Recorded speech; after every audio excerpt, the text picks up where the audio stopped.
What is up, everybody? Good evening, and welcome back to the HeroesHearth Fight Night for Warcraft 3. My name is Kendric, and I'm being joined by the awesome Grubby, and we're going to bring you some spicy Warcraft 3 late night fight night action because it's a packed matchup that we've got today. Our reigning champion Hitman is ready to be tested once more, and no other person than the one and only NightEnD from Europe is challenging him this time. So, Grubby, we're keenly awaiting a spicy undead versus orc. How excited are you about that? Yeah, very excited NightEnD. Very excited Kendric, because NightEnD is rank 1 on the European ladder, and Hitman already has 1 bounty collected, and he's coming for NightEnD now. Now Hitman is from the American servers, but he also plays on Europe and on NetEase. So does NightEnD for about a month or so, but he recently stopped because of the lag, as we heard in his interview with you. But he got some good practice there, and it is, according to his memory, that they went about 50-50. NightEnD has a cool style that is very different from others, and he's also able to play the standard. And Hitman probably knows about NightEnd's style. We saw a very prepared Hitman 2 weeks ago, ruthlessly 3-0ing Star-Shaped in the previous fight night. What is going to happen in tonight's best of 5? Time will tell. Yeah, and as you hinted towards, Grubby, NightEnD, let's call him a man of strong opinion, because he definitely has a plan, or he seems to have a plan. He's faced Hitman on NetEase before several times, as he said. Match score, roughly 50-50, so I think, or hopefully, this is not going to be another landslide victory for Hitman, because 2 weeks ago, we also thought it was going to be relatively close. But then in came Hitman out of nowhere, the strongest player from an A, it seemed, and he just dismantled Star-Shaped in an Orc versus Night Elf that was very one-sided. Yeah, so easy. And because of how prepared he was, and I know NightEnD probably doesn't prepare like that. NightEnD has a lot of games on the European ladder. He just spams games, refines his build, and he is smart, and he does have a mind of his own. Like, he's very stubborn compared to many others. I still remember. We're gonna go to your interview for a second and discuss something that he said. But I still remember, even back when, the first time I met NightEnD at a tournament, he got eliminated, sadly, and so did I, very sadly. So sad. And then I was just kind of looking at the best players left in the tournament, like the top 4 or whatever, Lin, TH, Moon, whatever. And I was like, oh, this is so good. This is so strong. He's like, you know what? I think they are not playing so good. Actually, I expected better. I think there's not a big difference. And it's like, okay, like, cool. Like, you have a lot of confidence in yourself. You're not overly impressed by those that came before you, by the best players. But it's just so indicative of, like, the lack of respect, and I say that in a good way, that he has for players that are better than him, worse than him, whatever. Like, he just plays his game and he doesn't get overawed by anything. And the best thing that anyone can do is, when they're in the presence of NightEnD, is just to let the essence of NightEnD wash over you. Because, like, he's got his ideas about things. I definitely felt the essence there a couple of days ago. You felt that in the interview. Yeah. No, I see what you're saying, right? Like, he definitely is not afraid to face anyone or fight anyone in the scene. And while that may be a good thing, when bravery slowly turns into delusion, that's where it's getting dangerous, right? So let's see if NightEnD is underestimating Hitman or other players in general, or if he can actually back it up, if he can back up his strong opinions. Yeah, exactly. It'll be very nice to see. We can already say, I think, what strategy NightEnD is a little bit known for these days against Orc, right? You brought it up in the interview. Sure. Go ahead. You can lift the curtain. Necromancer. Well, don't lift the curtain. You don't want to know what Necro is wearing underneath there. Like, they've got this lovely dress and they keep it on. Raising the Dead is eerie enough, and enough bones for me, if you know what I mean. But those Necromancers, together with some shades, he uses it to see a Blade Master and to slow him and lock him down. And it really requires a conscious adjustment by the Orc when they're up against that, where they can't just run by with the Blade Master, unscouted, unspotted, and do whatever they want. It's quite an adjustment, but Hitman has had a chance to counter it potentially here, Kendric. Yeah, I think so too. And I think Hitman is well prepared for that. I'm pretty sure he doesn't want to let that juicy pizza money slide through his hands that easily. So I'm pretty sure he's eager to defend his title. And as good as this how would you rate that actually? Like on a scale from 1 to 10, how strong would you say can that strategy be? The Necromancers, of course, from the Undead side, if well executed.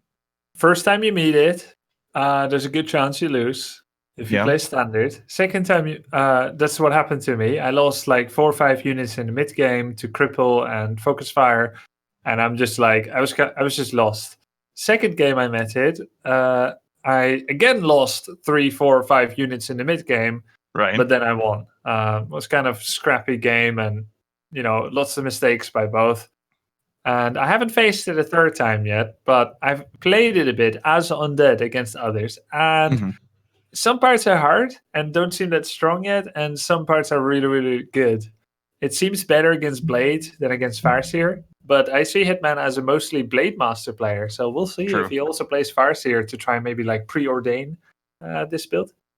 Yeah, it's so interesting as well in general. When you take a look at the Undead race at the moment, of course, with Happy winning WGL, Undeads are being discussed a lot, but also there is a lot of new strategies popping up for Undeads. I never thought Undead would be a very flexible race where people can shift away and play off meta or not standard, but then you have players like Side who go for a Dreadlord fast expansion against many races, and then you have this new Necromancer style. So I'm really impressed by some of the Undead players who are just flexing it up, because I never thought it was possible to have success with it. Yeah, note that Happy doesn't believe in any of these builds. When he plays them well, but he only believes in one build. It's everyone that isn't Happy that believes in alternative builds. Even 120, the second best Undead in the world right now from China, he believes in alternative builds as well. We've seen him go open with Gargoyle, then into Crypt Fiend against Night Elf. Yeah, the super fast expansion where he sells his altar and stuff. Yeah, exactly. So it says more about Happy and how he views the world, that he doesn't believe anything else is valid, than it says about the rest. And yes, you are right. I'm so glad to bring it up. There's so much strategical variety for Undead now in terms of openers, though the pivots of the race still fairly similar for the most part. Like, we don't really see a lot of mass ghouls late game or something. In the end, it's always Crypt Fiends, Destroyer. That's okay. A bit of Banshee there, a bit of Abom there, a bit of Frostworm, and I'm happy. Yeah, very true. So, ladies and gentlemen, the first lobby is already up. We're waiting for the players to log in, and then we're going to start on Stand, which is our first map of this best of 5. A little bit of background information for those of you who are watching us for the first time. The Heroes Hearth Fight Night is a bi-weekly program, so every 14 days we're going to have a new match for you. And the good thing about this is that every time we conclude one series, both players walk away with a little bit of money. The winner gets $200, the loser 100, but also the prize pool will increase, because all of the bids that you guys out there, the Twitch community, the Twitch viewers, contribute during our broadcast will actively be pushed onto the bid bounty. So you guys can support the players, the community, the production crew, because they also get a little bit of a share. So yeah, it's the more the merrier, basically. The more you guys interact, the merrier everyone will be. Thank you for sharing that. That's true. And thank you everyone for the support in advance or retroactively. The game has begun, and I'm not going to switch overlay because it's not me. Okay, there we go. I almost pressed the button. Not this time, Kendric. Not this time.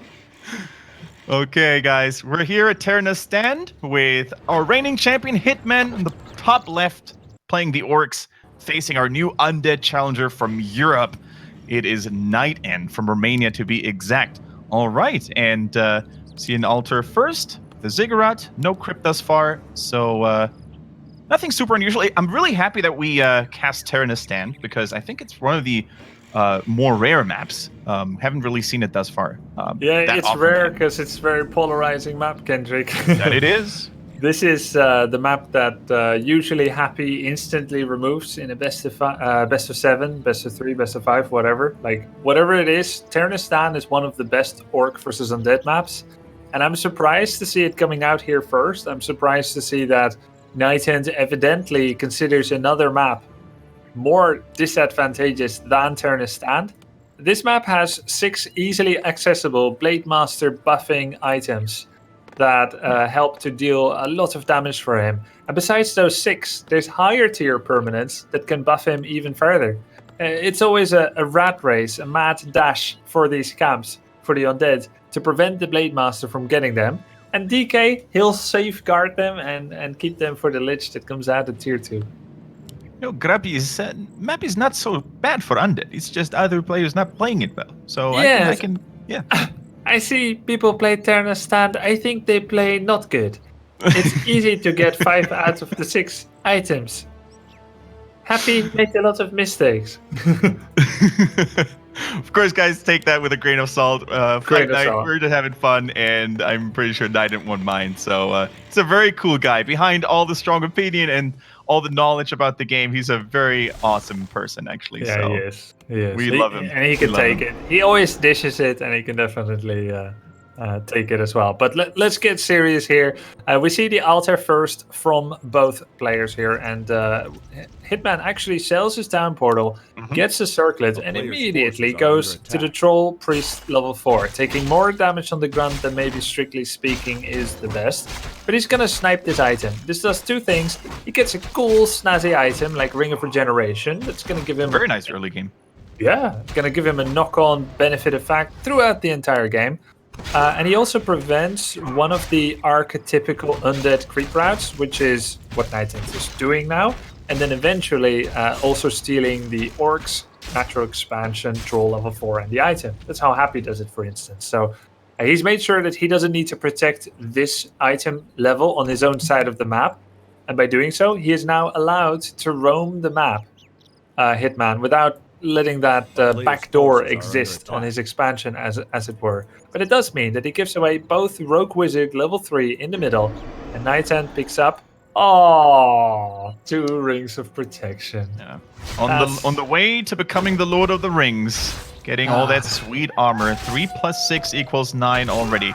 To be fair, you've always been a strong advocate of rings, especially when there's a hero like the Blade Master who's so dependent on dishing out a lot of auto attack damage. But as an Undead, you would certainly like to have a little bit of mana, a little bit of extra juice to get your spells out. Yeah, exactly. I mean, Circlets is the best for Undead, together with Claws. Circlet gives more mana, spells are important for Undead, and Claws on the Lich can be pretty crazy. The rings are cool for the DK, but it doesn't make NightEnD creep any faster at all. So that harms him a little. Now Hitman, he's gone with he bought 1 circlet and he found a Claws and a circlet. He actually sold the Ring of Regeneration in order to I guess get a little bit more of a flying start. Hitman is a little bit late with his 3rd burrow. That's going to cost him his Shadow Hunter timing probably just a bit, but he pops it down and everything is good. Gotta say, Hitman is already finding a good rhythm in this game. I'm not sure if you saw it, but there was some really sexy body blocking going on, forcing out another coil of the Death Knight.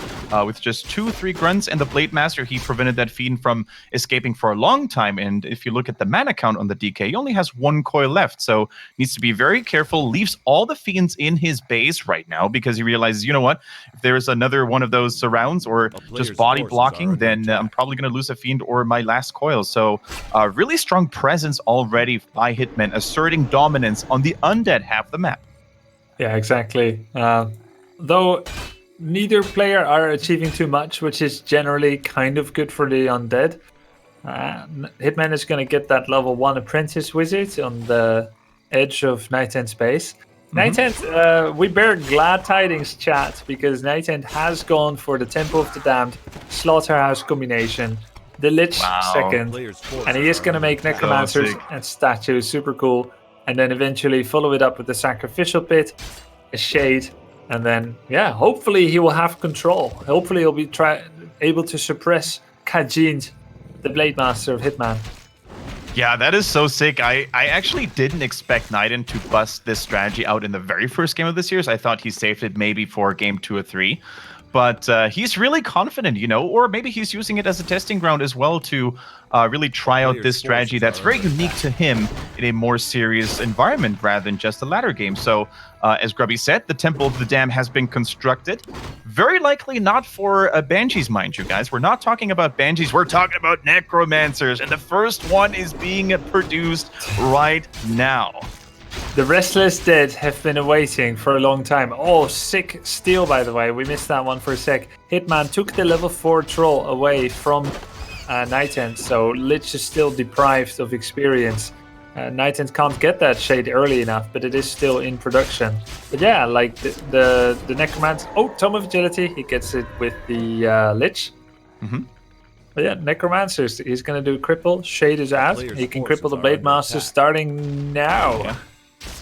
Exactly. So if that Blade Master was to go for a little bit of extra harassing, like he's trying to do so now, gets a couple of nice crits in here onto the Fiend. Good thing Frost Armor was applied on it.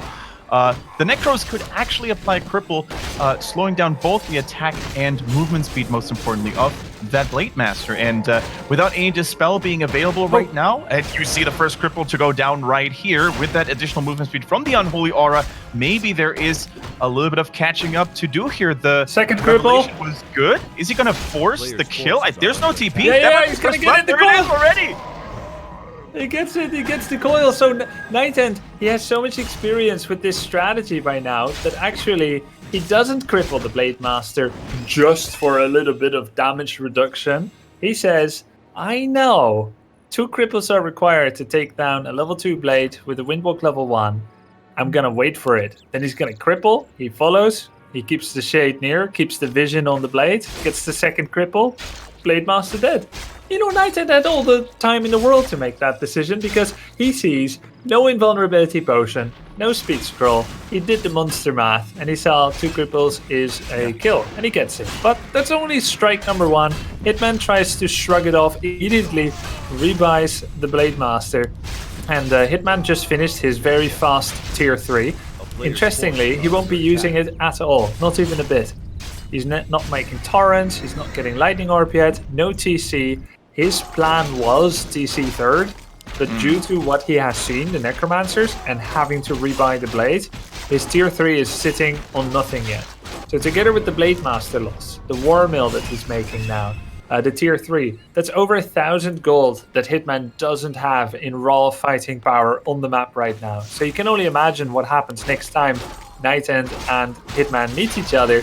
That will be an easy fight win for NightEnD. And NightEnD even leaves 2 creeps on the map and says, hey, you know what? Actually, I want to be moving on the map really quickly because fights are good for me right now. Yeah. We see NightEnD passing through the middle on an intersect course with Hitman. And he knows it because the shade is there. This could be a great fight for NightEnD.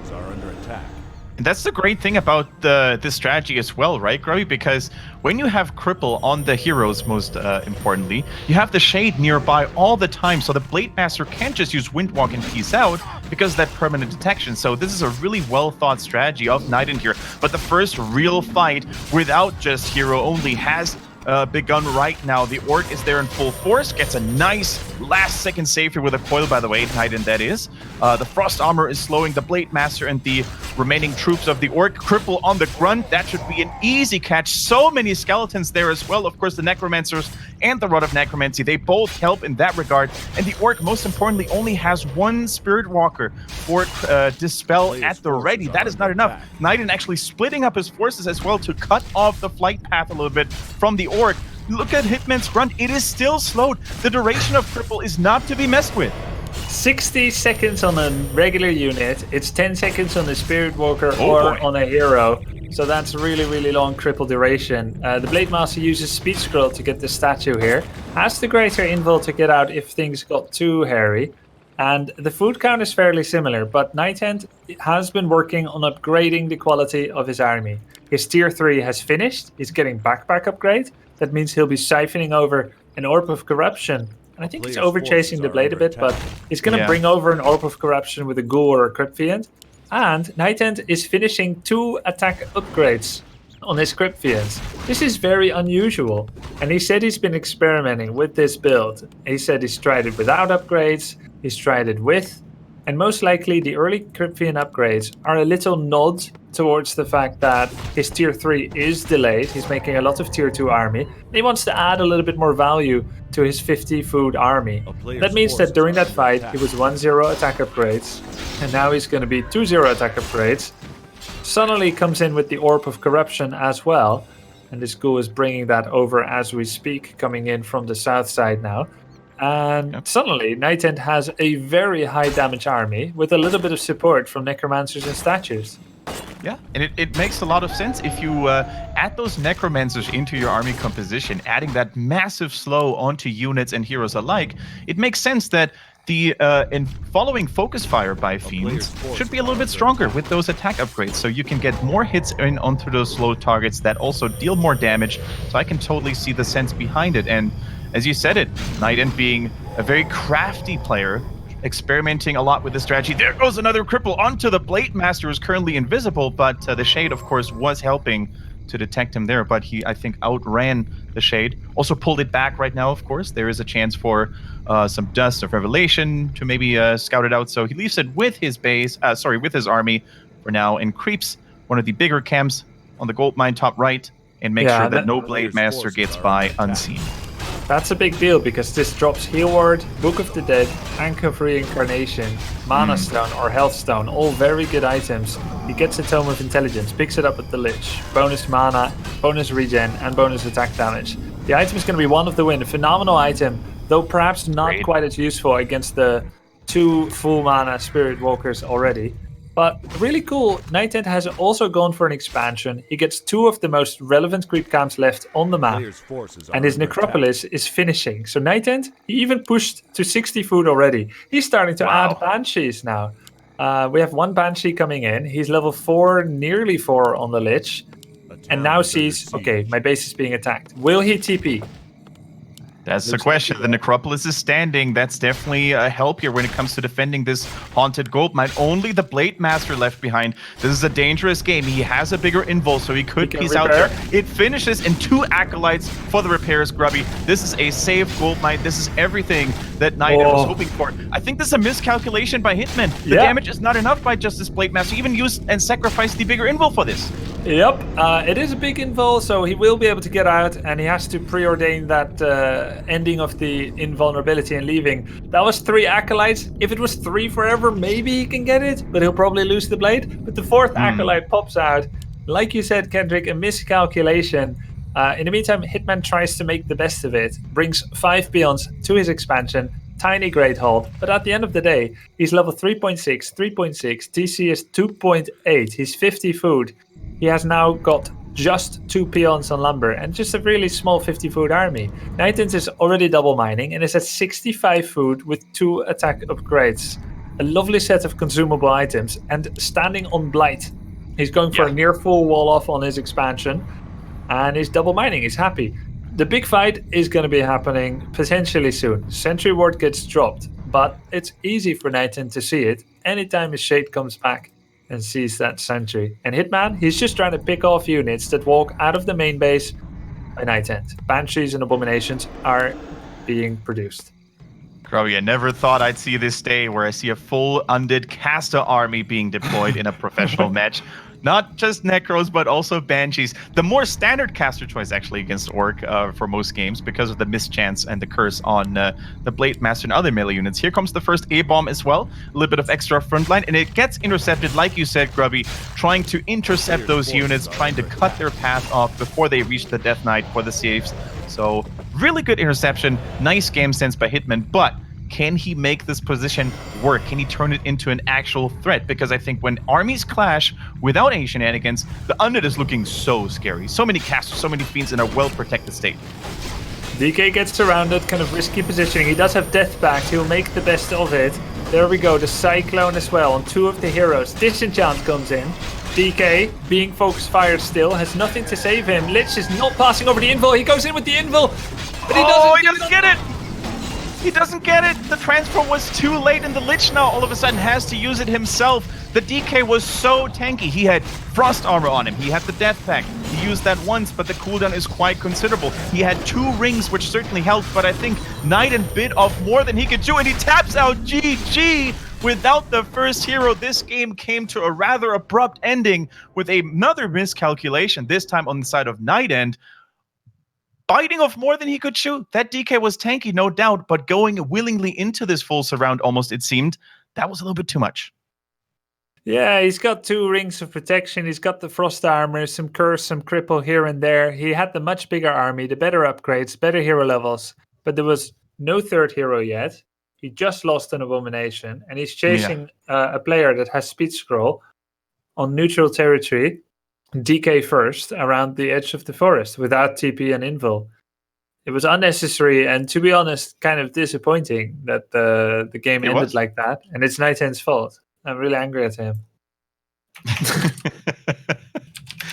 I can understand your anger, Grubby. It is a righteous anger because as a fellow Undead main, I expected more especially after such a strong start, right? The cripple looked so good in the beginning. The expansion already made it through. There was no reason for him to throw all this hard work, to throw all these efforts away into a very reckless fight where he just let the first hero get surrounded, played around it, tried to play around it, didn't work. Then he also tapped out immediately. So, yeah. Yeah. I mean, it's true that Undead without their DK, they don't have a very good army. But like he even moved very slowly with his Lich to give invul. It's almost like when he got surrounded, he hated the world so much that he didn't even want to save the DK. You know, it's like he was already tilted the moment his DK got surrounded, even though it's his own mistake. And then he just didn't act to repair the situation. Possibly a wake-up call for him to perform better in the next game. He did so many moves that would put him in a winning position, and the game wasn't over yet. It's 2 versus 2 base, and maybe hit the DK back at the tavern. You could try to get the DK back on the tavern, or maybe like don't chase like that when you're not ready. Just get TP, get invul or whatever. It was unnecessary. And also after the first Necromancer kills, he could just switch to Destroyer once you see walkers. And just start using like destroyers as well, maybe Pit Lord, and just say, my Necros gave me the early game advantage. I'm in a fantastic position. Now I go to normal. Every now and then I'll summon skeletons, do a cripple, but you don't need to double down on mass casters unless you want to. Like you just want to force it. And you can combine different casters. You said he nearly has them all, but he didn't have the destroyer caster yet, so he could have gotten that. There were no headhunters, no wyverns, so it's not like destroyers are very easy to take down by the type of army that Hitman had. That is true. Okay, I'm going to just let the players know of the new lobby. And next map is going to be Northern Isles. The game is set up, and we're waiting for everyone to join. It is going to be NightEnd's choice, of course. And Northern Isles, of course, a very cool map. I wouldn't say very similar to Tyrannistan in the fact that it's a little bit more open, but in terms of, expansion possibilities, there are several of them. It's not like on Echo Isles where you only have like a certain path that you can take, and it's very much predictable as to how you're going to play. True. So let's see if NightEnD can pull it off again, Grubby. Do you think he's going to stick to this Necromancer style as well, and he's just trying to avoid the mistakes that he made in the previous game, or do you think he's going to switch it up and play more standard? I think he's going to play the exact same style again, and, he's going to try and do it better. I think that fits his philosophy and the way he views the game. I don't think he gave himself a fair chance to round it out at the end. I think he knows that it was a bad mistake, and I think he's ready to double down and do it better. Giving up the strat now, after practicing it for many weeks, dozens of games a day, that doesn't seem to make sense, because this is his number one strat, whatever he said in the interview, and whatever standard, that's something he's not in love with anymore at the moment. He loves this. Yeah. So he will only go there if he gets pushed to an 0-2. And maybe even then, maybe even if he's 0-2, he's like, I'll live and die with this strategy. You can't make me change. It's possible. So I think he's going to play the same thing again. He had a big lead, don't forget. And honestly, I want to see that strategy again. I want to see it being played just like he did in last game in the early stages, maybe catching a hero or unit here and there, but just don't make those positional mistakes, with a hero, especially with the first hero, DK. Without it, the Undead army collapses. It's the backbone. So you really have to take good care of the DK every now and then. And yeah, ladies and gentlemen, Fight Night goes into another round. Orc versus Undead, NA versus EU once again. After Hitman dismantled the pride of EU Star-Shaped, it is now time for NightEnD to hopefully take the crown back. But so far, it doesn't look very good. 0-1. There is still plenty of chances for him to come back. Let's see if the Necromancers in Game 2, if he goes for that strat, can this time turn the tide. Yeah, and apologies for the incomplete Undead animations. It's a bug that has been afflicting a number of people recently. It requires a bit of troubleshooting to get it fixed, but yeah, those buildings are going to be looking like this for now. But trust us, they are warping in from real right now. So early altar by both players again. We see the Blade Master coming out once again by Hitman and NightEnD. Has Hitman ever played no non-Blade Master in Fight Night? I don't think he has, right? I mean, he was against Elf, so it wouldn't have made sense to go Farseer last series. Maybe on Twisted Meadows. Lin, one of the best orcs in the world right now, he used Farseer once against the Chinese Night Elf player called Life. He used it on Twisted Meadows, and I think that's really pretty much the only map where you will see Farseer right now against Night Elf. But against Undead, I would say Farseer gets seen maybe, I guess, 20 to 40% of the time. We haven't seen Hitman do it, though. Fair enough. If it ain't broke, you don't need to fix it. And Hitman so far looks very good. Undefeated in the Fight Night. I think he has made a very good first or second impression. I'm trying to remember if Hunter ever was undefeated for 2 series. I don't think so. The first one against in Super Bowl, he won 3-0. But after that, I think it was a much closer matter. Yeah, I believe so too. I think the second one was 3-2, Kendric. It was, yeah. So if Hitman 3-0s here, that's his message to Europe. And says, dude. It's like, what do you mean Europe is better? Like, it's the individual that matters. Do you have anyone better than these guys? I know he's actually pretty humble and respectful. So he wouldn't really say that, but it's like he lets his score do the talking, Exactly. No need to say anything when your score is flexing for you. And so far, Hitman has big muscles flexing in favor of him. So looks good. And I'm so happy that this is actually the case. I mean, Grubby and I were both from EU, but I'm always down for a challenge, even for the EU players, especially when it's from a so-called oftentimes minor region such as NA. And I'm really happy that, Hitman is representing his region with pride and skill. Super good. Level 2 for the Blade Master. Crit is here and found Cloak of Shadows. Yeah, that's true. Cloak of Shadows is bad. Claws is amazing.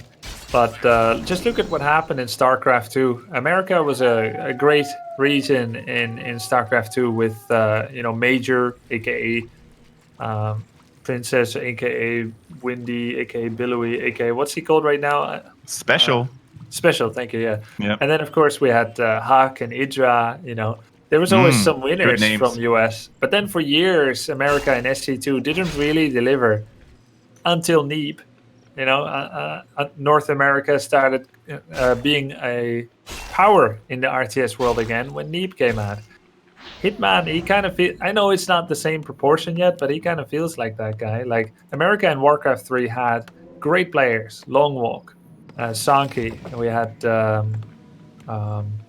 Nilknar, Short Round, Wizard. A lot of players and a lot of winners as well at clan tournaments, at solo tournaments. But until Hitman, I haven't really seen a player in quite a while that is actually playing not just decently, respectably, but like shows a lot of great habits that would look good on the best players. So it's nice to see him winning here. What really inspires and impresses me about Hitman as well is not just his mechanical skill or good strategies being executed very nicely, but what I really think he does so well is his map awareness and his map presence. Always seemingly easily finding his opponents and where they are, then going for strong body blocks and cutting off reinforcements like he did last game with that abomination. So he always seems to know what his opponent is doing, what his mind is telling them. So I think this killer instinct and this map awareness is really what separates the really strong players from the good players. You also have that in the Asian scene, for example, where at WGL players like Chimiko were doing pretty well, but when it comes to winning against the big names like TH, for example, it's just not quite there because they are strong individually and mechanical, but the map awareness, that killer instinct, is oftentimes lacking. Yeah, exactly. Like the knowledge of how to win, whether you're ahead or behind. And Hitman did those moves. DK surround, bait NightEnD to follow, and be overeager, catch reinforcements. These are things that Lin does, you know, to win games. And it was very good crisis management by Hitman. The tiny great hole, saving up on 50, a lot of good macro decisions that had he done them differently. Even not making any headhunters. Just going with basic army and really emphasizing walkers. It's like he's saying, I don't think you're going to make destroyers. Like, I'm just going to make an anti-ground army. I think he studied NightEnD as well. Oh. It gets that steal with ease, stealing the XP like it was a piece of cake. The Blade Master doing a great job harassing the Undead to the best of his ability, while the Shadow Hunter, of course, with those grunts, is solo creeping a little bit because, gets another one. Big steals by Hitman Samuro. Actually, nice Hans reference there. Heroes of a Storm. That's where he came from. Yep, Samuro was born in HOTS and implemented into Warcraft 3 after they saw how popular he was in World of Warcraft and Hearthstone. So Samuro here at the helm for Hitman. Shadowhunter already level 2. He got it from the Ogre Mage. Yep. Tier 3, 3 Grunt, 2 Raider. This is standard style once again by Hitman. And he hasn't spotted the Temple of the Damned. He hasn't tried to predict it and cheesily pre-counter it. He's doing the same things he did last game. And he's not going to make a totem until he sees it. So it's straight up play, but it's not using the information that he might have if he makes a good judgment call. Yeah. All right, so this is looking once again fairly good for Hitman, and here come the Necromancers once again, guys. This time, not as surprising because we saw it in the previous encounter already, but the question now remains, can NightEnD pull it through? After a phenomenal early game on the first map, with that grievous mistake at the end that cost him that game ultimately, can he now do a little bit of a better job? Talisman of Evasion, should that DK get surrounded ever again, that item is definitely going to help him a little bit. Also found a potion of greater mana earlier. That is without a doubt one of the top 2-3 items that any hero would like to get. Super good inventory now for both heroes, actually. Even the Lich, that orb gets transferred later, already has a decent amount of attack speed buffs and additional intelligence. Really solid.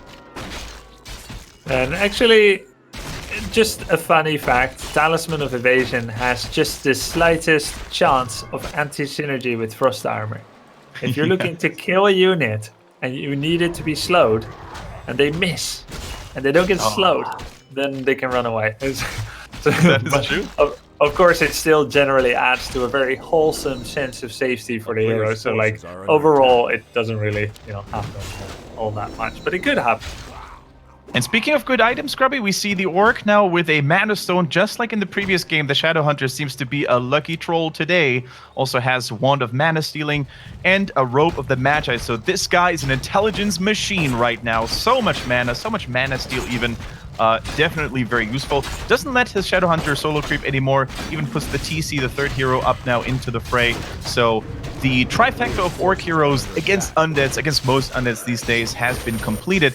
Now, is NightEnD going to respond with a third hero as well once his Hall of the Dead will be completed?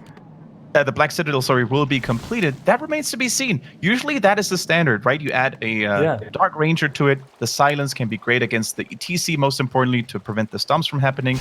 Sometimes you see a Dreadlord, but it's not really in style anymore. So, Frog, body block, almost cost the Fiend. Pepper, please. Frog died. Blade Master took him down. Pretty cool items on the Lich as well. Like you said, no Orb of Corruption yet, though we are getting nearer to that point. No space in the food, really, for NightEnD to get a third hero yet. Might be a late game concession that he makes. In the meantime, Mass Creeping. No Torrent Totem yet, so that advantage that Hitman had last game where he could like dispel stuff. That's not there. So every cripple is gonna last the full minute on every orc unit. Every cripple is gonna last the full 10 seconds on every orc hero, and it is a auto attack damage reduction, movement speed slow, and attack speed slow. That's a pretty big deal. That's a big deal. I'm very glad you pointed that out, Grubby, because we hadn't talked about this yet. There's no shamans, there's no spirit walkers to deal with all that nasty undead magic. And yeah, let's see if the orc can actually handle it. Of course, speed scrolls can kind of compensate the movement speed at least, should someone try to escape or try to surround. But we're playing the old style of orc versus undead with mass creeping until both armies are stacked out and leveled up, and then there's going to be a big clash that could already decide the end of the game. It almost felt like that in the previous game, although there was a little bit more skirmishing happening this time. This time, both players avoiding each other willingly. But I think, honestly, in this race, so far, Hitman, in terms of heroes, has the upper hand. He's got a third hero up there. TC already has the Endurance Aura. He's now making some moves towards level 3. I think Hitman doesn't have to hide confrontation right now when it comes to fighting NightEnD. That's true. He's got not quite infinite mana on Shadowhunter, but quite near it, like 600 plus usable mana. He's got that TC at level 2.5. But still no Dispel. The Skeleton's here. True. With NightEnD, he pushed over to 60 food. He had a Banshee bring over Orb of Corruption to the Lich, but the Lich is fully stacked. Doesn't have space for invul, so that's a bit risky. 3 gloves. 3 gloves, so much damage. In comes the Cylance on the Shadowhunter. Dark Ranger was hired. NightEnD 50, 60 food, gets a single cripple on the Raider, and he's got the Shade on the Orc army, so he knows everything. Illusion Watt, also for the DK, could throw up a lot of blockers, let's say, if he uses it 3 times on the DK. Oh, he was out of range for the Nova. Doesn't get the kill on the Raider yet. Doesn't get it yet, and the undead casters are at work. 1 cripple, 2 cripple. The Blade Master's now severely hindered in his damage output. He's trying to pressure the backline a little bit, but he's missing with that Banshee Curse, and he's crippled at the same time. So how much damage can Hitman and this Orc army actually inflict onto NightEnD, who's also microing very nicely here, gets the Necromancer almost to safety. The Kodo dies as well, but a retaliation blow by Hitman. Very nice focus fire onto the regeneration backbone of the undead army. The statues, one after the other, is falling, but the fiends, they're reigning supreme, and almost every unit for the orc player has fallen. NightEnD with an overwhelming force of the Scourge, tons of Scallies, tons of fiends. Everything is still standing strong, and I think Hitman didn't really notice how quickly his units were falling. There was no TP, of course. That one wasn't really carried by the Blade Master, and neither did the Shadowhunter or the TC. And now the Scourge is about to pour into this Orc base, and I'm not sure how the Orc is going to handle this situation.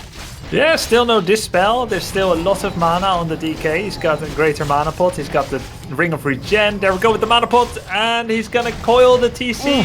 Nice healing potion, though, by Hitman, and Hitman has taken to the skies with Wind Riders, but in comes the first web, and that's going to be an easy focus fire here for NightEnD. He's focusing the TC right now. TC trying to get away, wouldn't be able to use greater healing pot yet, but gets away for now. Another web there and kill on the Wind Rider. Oh boy, it's raining XP for NightEnD right now. Unit after unit on the side of Hitman is falling, and those undead heroes are starting to get out of control. The Blade Master almost fighting the dust there as well. Needs to be careful. That Frost Nova AoE could have actually been the end of him there, maybe. Gets another coil onto that Kodo. The fiends get liberated, and now we see so many skeletons, as if the Necromancer and the Rod of Necromancy weren't enough already, Grubby. Now the Dark Ranger's in the mix with that Black Arrow as well. Additional and stronger Skellies actually now in the fray, and only the heroes left for Hitman. Focus fire, Coil Nova to the face, cripple as it wasn't enough already. The icing on the cake, and Samuro, the Blade Master, in dire straits, tries to slice and dice those fiends to pieces, but it is not enough. The Frost Armor is holding strong, and there's only so many healing waves the Shadowhunter can pull out, and I think with more and more burrows falling, I think NightEnD could actually put that nail in the coffin. Yeah, NightEnD is not even expanding behind this. He smells blood in the water, and he knows that he's got the Orc cornered. He doesn't want to give Hitman a chance to bounce back here with some kind of tiny Great Hole if he gives him too much time. So he's just going to keep attacking. He has the shop down, and he goes for the Shadowhunter and gets it. There's only 2 heroes left. That was so much damage. The Cylance was golden there. This Shadow Hunter couldn't really heal himself anymore. Hitman is staying in the game like a true orc, doesn't back out of the duel, but I think even the bravest of orc has to concede defeat here. It is 1-1 in the fight night, ladies and gentlemen. NightEnD strikes back after all the criticism that he had to endure after game 1 and that sloppy DK loss into GG. He played the same strategy again. He perfected it a little bit more. He refined it a little bit more. And this time it was enough to overwhelm Hitman on Northern Isles. 1-1. We've got ourselves a series. And it was very interesting to see what NightEnD and Hitman were doing at some point. It seemed like they were taking the respective corners on the map. NightEnD has a shade, sees Hitman is rotating across the bottom of the map to the natural expansion of NightEnD, and then maybe finally his main base.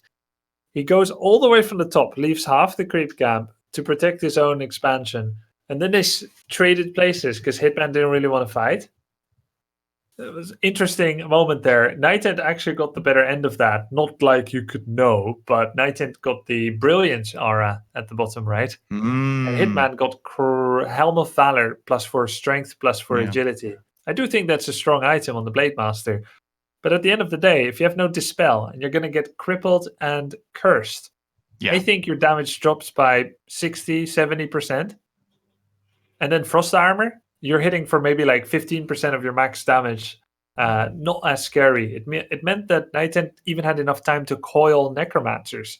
Units that normally die like that. So nice comeback by NightEnD to get that 1 point. But I also feel that Hitman hypothetically wanted to discover what happens if he just doesn't scout and counter. He's like, all right, your strat was really good game 1. I countered it with walkers, and then I got a lucky win at the end, maybe. Or like, it's not really lucky, like he made it happen, but still, you can't count on it per se. Wow, huge cheer, by the way. Thank you very much, Amethyst. 5,000 cheer. Thank you, buddy. It's a massive one. On my bed, GG Undead. Very nice, Amethyst. Thank you. Very awesome. Thank you guys for the support. And before we move on in this series between Hitman and NightEnD, ladies and gentlemen, we're going to go on a short break. We're giving the players some time to rest. You guys can catch some drinks and snacks to resupply yourselves because this series is already so much fun. We're seeing a very unique style, something that you don't get to see on the ladder or in competitive play any day of the week. So after a few minutes, guys, we'll be back with game number 3 between those two great players. Don't go away anywhere.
And here we go again, ladies and gentlemen, at the Heroes Hearth Fight Night for Warcraft 3. Grubby and I stand ready to deliver you guys the best Warcraft 3 action possible. And if you're an orc fan out there today, you're basically nervous and a little sweaty right now with Hitman because we have yet to find a real remedy, a real counter to that infamous NightEnD Necromancer strategy, Grubby. First game, although NightEnD lost and although Hitman won, it felt a little bit lucky almost for a Hitman that, first of all, NightEnD let that DK get surrounded and then tilted off the game immediately. Second game was a much more one-sided matter in terms of Undead dominance. Yeah, but as I said, as I started to say a little bit, it's like Hitman wanted to feel what it's like to play against it without the spell. I'm not saying it's entirely figured out. Orc has a lot of expenditures when they go for TC, Kodo Aura, Headhunter upgrade, gets those units, items, heal salves, clarity potion, and then like extra burrows, fortified defenses, and so on and so forth. It's not like he was 10 food less than NightEnD, even if you don't consider that he spent no money on a Walker or Walker upgrade. So had he gone for Walkers, he would also be 50 food, and he would have one fewer Raiders. He would have one Walker. Not going to say that would have been the magic solution. And yet, does he need TC as much as Walkers? That's a question. Maybe yes, maybe no. We'll see. We'll see. But he really, why did he go Walkers game 1 but not game 2? Even though he could have scouted to see Necros again. And Grubby, now seeing this Necro strategy work so well for the second time, you mentioned the Farseer before and it being a little bit of an exotic choice against Undead, but maybe if there is that many squishy casters in the backline, we could fall back onto this old school Orc Chain Lightning Shockwave style, to deal with those squishies in the backline. And these abilities are not attack dependent like a Blade Master would be. Yeah, exactly. And you would expect once an Orc goes for FSTC, especially with Shockwave, you would expect NightEnD not to follow through and go for Necromancers anymore. He could just straight up not go Necros as soon as he sees Farseer. What's the point of Cripple and Shade when you're not hunting a Blade Master? Why are you getting Shade and stuff?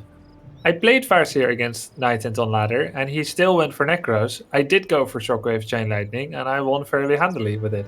Because Shockwave Chain Lightning is pretty good against casters, and he's not prepared to deal with that kind of healing. But, again, this is not a good map for Farseer for 1. 2, Hitman seems to feel very comfortable with his Blade Master, so he's probably not going to be countering it that way. I like how you're thinking. Hitman's not going to do it, though. Yeah, he says, nah, Kendric. You're not having one of your brightest moment on streams now. You're not going to be the prophet today. I'm going to stick to my Blade Master. Bright shining star, Kendrick. But he's my forehead certainly is. I get to hear that very often. Just go Blade. All right. Blade Master it is, guys. Of course, we like to see that. I'm still a big fan of the changes ever since 1.31 was introduced, of course, with the crits and the goodness on the Windwalk. Do you actually, as an Orc player, feel like the Windwalk changes are good, are helping you out, or do you think it's a real setback? It's terrible. In the sense that it's a big nerf. True. You can now every 2 seconds mid-fight do in 8 seconds you can do 4 Windwalks and maximize a little bit your damage. It's really not worth using your mana that way. Overall, it's a big nerf. One of the best, and it's a good change, by the way. It's a very healthy change for enemy players to be able to interact with the Blade Master coming out of Windwalk and not instantly disappearing. So now there's a 2-second delay, guys, and it starts after the Blade Master reveals himself. So when he comes in and Windwalk steals one of your creeps, you've got 2 seconds to make him regret it. So you can do Coil Nova, you can do Cripple, you can do Stormbolt. Sometimes it's even just the fact that Blade Master, he heal solves, he goes into Windwalk, heal solve is active, but it's 45 second and non-combat usable. He then creep steals an enemy creep and instantly Windwalks, so you can't even get an auto attack off because your animation is not quick enough. And heal solve continues, so you're continuing to get 50 to 200 health after that, which is a big deal. Even just that not being possible anymore, the tap Windwalk hit and gone, is a nerf to heal solve clarity usage while undercover. which forces play to be just ever so slightly less proactive. And these things do matter, and they do. It is fair that that it works that way. So it was a great change by Blizzard. Not sure if you saw it or if you've been playing it recently, Grubby, but in Heroes of the Storm with the most recent balance update, we have a similar change. Zeratul with that wormhole also has now a 1.25 second time window during which he can't reblink. So that reminded me a lot of this most recent Blade Master change. Yeah, I saw that, and it's a good change as well. Yes. Zeratul is a very difficult hero in Heroes of the Storm. Don't mind us talking a little bit about it, guys. This is mostly a Heroes of the Storm channel, and we're very grateful that they have segued into Warcraft 3 to bring Warcraft 3 content. So this is where HeroesHearth was born. So a little bit of a nod towards Zeratul, the Dark Templar in Heroes. He's a difficult hero, but he's very strong, and he could just blink in, do massive area of effect damage, and blink out nearly instantly. And he's got the same treatment by Blizzard just 2 days ago in the balance patch. He has to stay for 175? 1.25 or something. 1.25 seconds. He has to stay there so someone can crowd control him, stun, root, whatever. And it's nice to be able to interact with your opponent when they do things like this. All right, so don't mind our Heroes of a Storm excursion here, guys, as we watch those two players. Not really a lot of action happening in the early games between Undeads and Orcs anyways. It's usually a creep fest, unless you're playing against certain Undeads like Happy, who like to be a little bit more aggressive. But yeah, most of the time, both players are trying to creep up, level their heroes, especially the Orcs. As soon as the Shadowhunter enters the fray, that is their utmost and primary goal or objective. Same, of course, for NightEnD. He's trying to get some XP there going as well. What about the Lich, by the way? It's currently in production. Okay, so Shadowhunter and Lich will enter the battlefield roughly at the same time. Yeah, it's like they have a mirrored build, even though they play different races. 2 to 3 units, 1 hero, then go tier 3, then second hero, then tech building. They're kind of both playing it like that. We're getting actually to a very important part of the game. Hitman is creeping something that he has no right to creep. Does NightEnD know? Oh, he's gonna see it. The Grunt's walked right down into the. Oh, it was night vision though. Did he actually step down the ramp? I think he did. Oh yeah. Didn't take Nova. No, it's Frost Armor. Okay. So ensnared Grunt. The Grunts are coming back. Also, Hitman a little bit awkward micro, but he just uses his Blade Master and his speed scroll to make Undead back off for a second. And for now, Grubby, we don't see a Temple of the Damned yet. It was a slaughterhouse first. The statues are being produced. This is standard build by Undead. Like, NightEnD is just completely going standard build, hoping maybe that there will be a premature totem by Hitman so he can do some destroyer timing or whatever. Which Hitman is not doing, by the way. If you look at the Orc base, there is nothing indicating towards Spirit Walkers or Shamans at the moment. Shadowhunter comes around from the back. Blade Master takes a heal solve, but he still got hit because he's dusted. There is coil on Lich. He could go for it. Frost Armor will mean that this Lich can't die. He has coil, right? Oh, there should be a coil. Is it arriving in time? It is! The long distance from downtown. The coil saves the day. The Hex on the DK, though, is a big one. The Fiends, though, are not to be messed with. Can run away from those slivery shots, and that is a hero kill in favor of NightEnD. Like in Game 1, the Blade Master a little bit too overzealous there, trying to deal more damage than he could possibly do, safely at least. And that Frost Armor, once again, so strong, saving the DK in that sticky situation. And down goes Hitman's Blade Master, pulling off a little bit of a fly move here, losing those Blade Masters relatively often in this series thus far.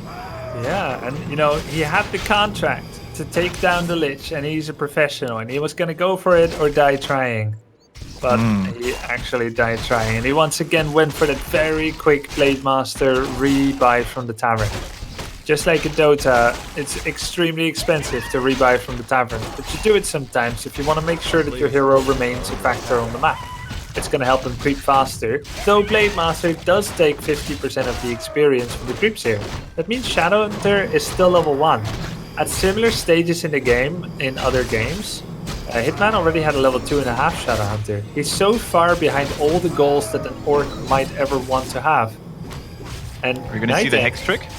He's Are we right going on to see a target. Hex trick here on the Ogre Lord? I mean, Hitman is playing this very well, surrounding with an end snare, but also playing a very dangerous game at the same time. Messes it up the first time, uses an Hex now to get the surround near the coastline here. NightEnD But is so coming. dangerous, the Undead is there as well. The units are so weak, and that Grunt, that Raider, already in the reds, and this was a gamble that proved to be quite unfavorable for Hitman. All of the units are hurt, and 2 units died because of this. He didn't even get the Ogre Lord, no items secured, and this doesn't look well. Can the Blade Master salvage the situation, though, by maybe stealing the item? I don't think he should go for the last hit here. It's too risky. Just steal the item and run away. Oh, the revelation is there, though. The dust, so good. Doesn't get it. And it's a Legion Doomhorn.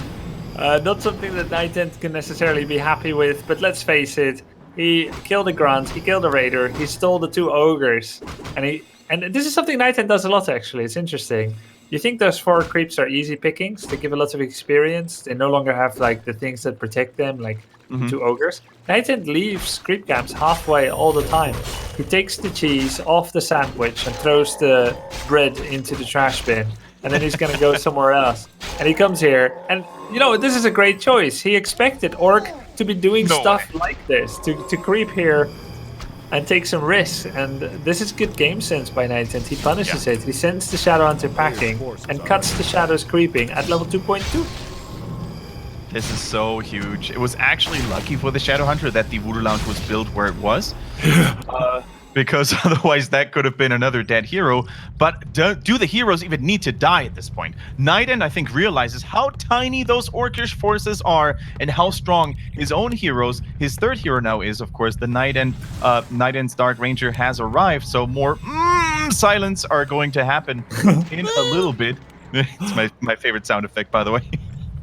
Yeah, and, you know, NightEnD is so well protected. He's got Potion of Lesser Invulnerability and 2 greater healing potions. And now he has transitioned after his 50 food standard army, and he's not going to go destroyers, it's just 2 statues and 4 fiends. He's gone double Temple of the Damned Banshees. This was the meta, I guess never really, but he has done it before. So has TED, the most iconic Chinese first Undead player. I think I messed up the adjectives a little bit, but the first Undead player from China that showed how it's done, how this matchup is played. Very big theory crafter and trailblazer for Undead. He did this build against me in 2009. Double Temple of the Damned, mass Master Banshees. Did you enjoy it? Oh, did I enjoy it? Yeah. Yeah. Like, he took my Raiders, he took my Grunts. It's like, it's scary, man. It's a really good build. You're going to get anti-magic shell against Stomp and Walkers, a lot of curse, and possession. Yeah, possession, of course. Every Undead opponent's nightmare. Remember those epic games between Moon and Todd where he was defeated by his own race? Many good... Okay, that was a Dark Ranger, not a Banshee, but it feels really bad when your stuff gets stolen from you. That's what I'm trying to say here. Yeah. That's... And we have what item did we get for NightEnD here? Let's see. He got Helm of Valor, Agility and Strength. He puts it on the Lich for 1.2 extra armor, for 100 extra health, and extra attack speed also. It's not fantastic, but it will keep that Lich a little safer. Make sure that Stomp and Hex doesn't take out the Lich before Coil can come in. Right, so I can't wait for those Master Banshees, to be honest. I love that NightEnD also chooses to hide them in the base. Of course, they could get intercepted otherwise, but I am not even sure, Grubby, if Hitman scouted this.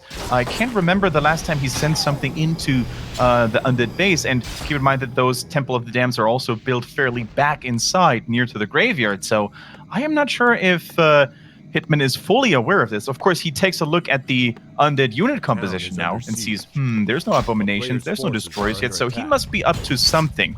But can he correctly anticipate what that something is going to be? Interesting decision by NightEnD here. I'm totally on board with you, by the way, and I don't think he knows what that something is yet. But NightEnD here TP's just for speed, because he had an Acolyte here or something. Master Banshees. He's got Master Banshee. No man on the front 2 Banshees yet. No man on the front 2 Banshees. They were at the back, so he couldn't take anything. Is it 250? Maybe, it's 220, I believe. Or 220, yeah. So those 250 banshees or need a little 220. bit of extra restoration from those statues before they can possess something. No, And of you're course, right, the you're right. primary target could be the Kodo Beast because you want that aura. And here it goes into the Undead's hands, a fresh Kodo Beast. I think what would be really cool, by the way, would be like a changed skin whenever something gets possessed by the Undead. It shows bones and flesh, it falls off. So maybe in nice. Reforged we're going to see something like that. Yeah. But this is Kodo Beast. There's now War Drums, 10% bonus damage on everyone on the side of NightEnd. And you are right, by the way. It is 250 mana. Okay. 250 mana on the possession. So he's got, let's see, 5 Banshees they can possess right now.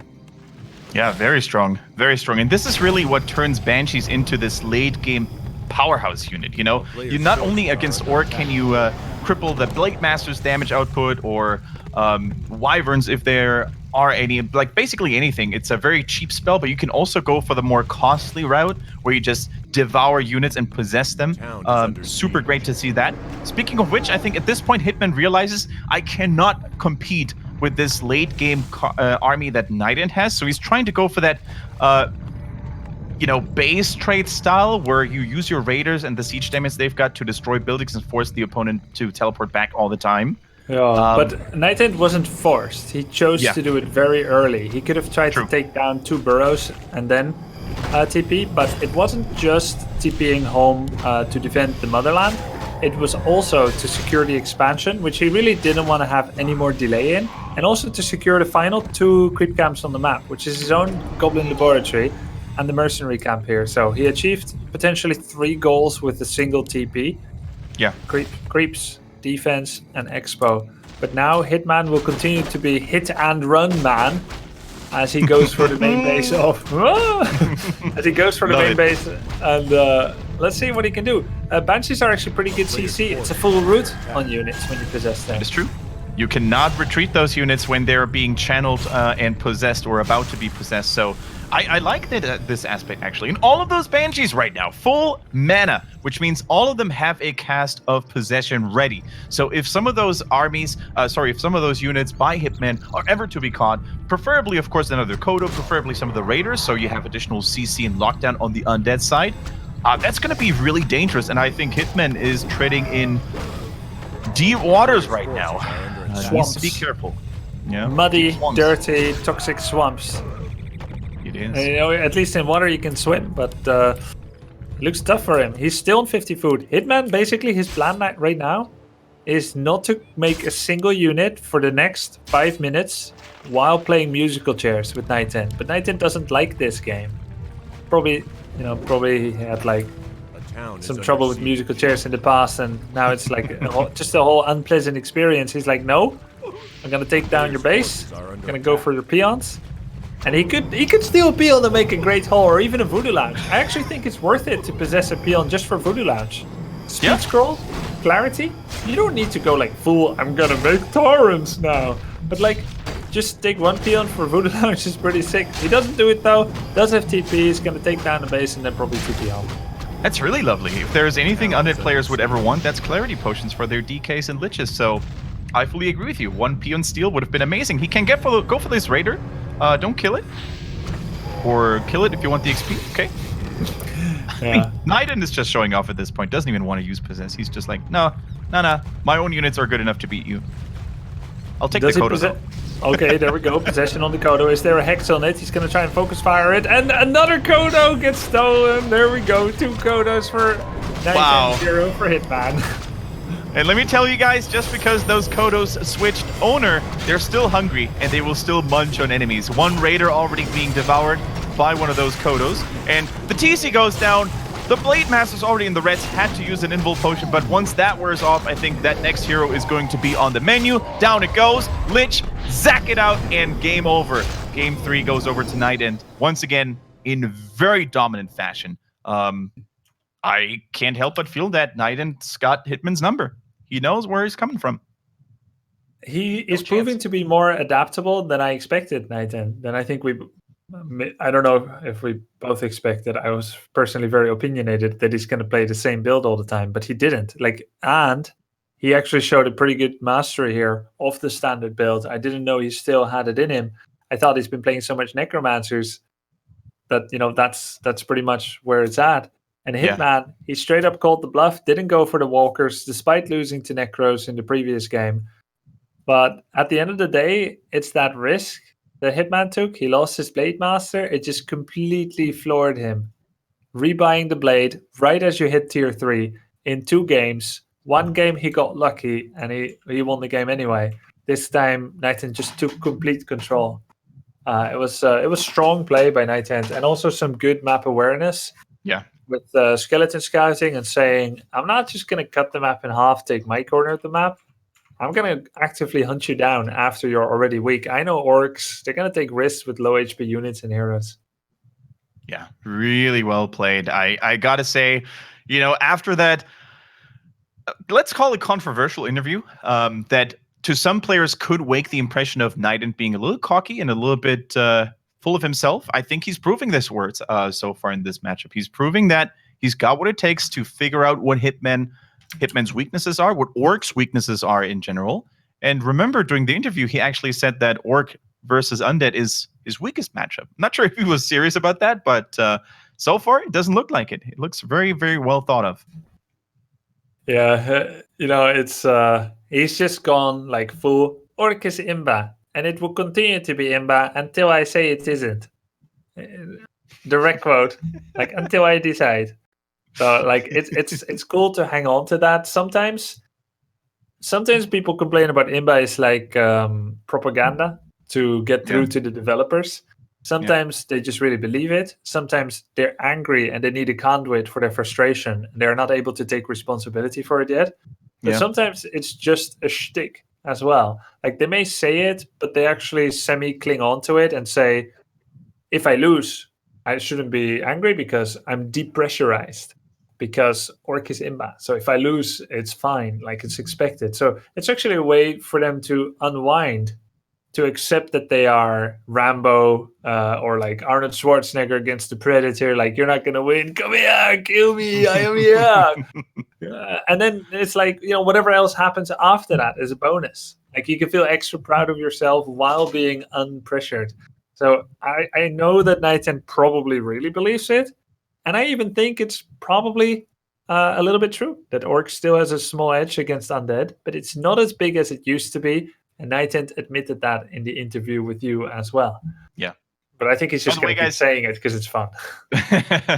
By the way, guys, if you want to check out those interviews in the future, or if you ever want to catch up on POVs because you weren't able to watch on Twitch, there is the HeroesHearth Warcraft 3 YouTube channel to be found on YouTube as well. If you look for HeroesHearth WC3 on YouTube, it should take you right to it. I'm pretty sure our lovely producer Jules also finds the link for you guys and maybe puts it on there. So feel free to check it out and spread the word, by the way, not just about the YouTubes, but also about the Twitch. We're seeing a lot of lovely people here, and it's so amazing for me as an old school Warcraft 3 lover and supporter that the game is currently going through a renaissance with Reforged right around the corner. It can't be that long anymore, guys, although we haven't heard anything official yet, unfortunately. It's actually less than half a year now. We're already over halfway the year, and it's coming out this year. So the biggest part of waiting is definitely over. Very true. Next map is going to be Amazonia, by the way. We're waiting for NightEnD to join the lobby, and then we're going to find out if our today's matchup will come to an early end, or if Hitman can rally the Orcish troops, recollect his strength and focus, and deal with this unorthodox, annoying, pesky, almost said fly, but Titan, that is NightEnD, at least today. Undead Behemoth. And the map, Kendric, is going to be Amazonia. Very small map. And in Orc versus Undead, usually we see most of the Orcs picking Farseer sometimes here. Farseer level 3 quickly. But I think there was one amazing game, actually, Fly against 120 recently. I think it was 120. 120 or Happy. I think it was 120. And they had an amazing game here. Fly actually showed me once again that Blade Master can work on this map as well. It's just, I feel like it's pretty tough for Blade against Undead on this map. But this is the fourth map. It's kind of like Hitman's choice, not his first. So he probably he believes in this. And to believe, he needs, because it is all in right now for Hitman. All in or nothing. He wins this game and gets another chance to defend his title, or he walks home in shame and needs to bow to the Undead pressure. Ladies and gentlemen, this is the Heroes Hearth Warcraft 3 Fight Night. It is game 4 between those two on Amazonia, and I can't wait for this Altar of Storms to finish, Grubby, because, as you said, there are many strong arguments for the Farseer, especially in terms of map, in terms of playstyle of your opponent. The thing is, though, I think the mind game pressure right now is all on Hitman. NightEnD is sitting in a very comfortable spot because he proved to us and his opponent that both of his strategies worked out. The Necromancer style and the solo Banshee style. So he can basically go for whatever he wants to, but I think Hitman right now feels a lot of pressure because he hasn't really found a recipe against neither.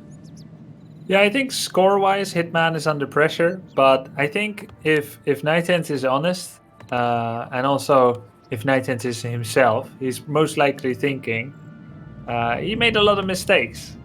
Yeah. You know, like, I won because he made a lot of mistakes.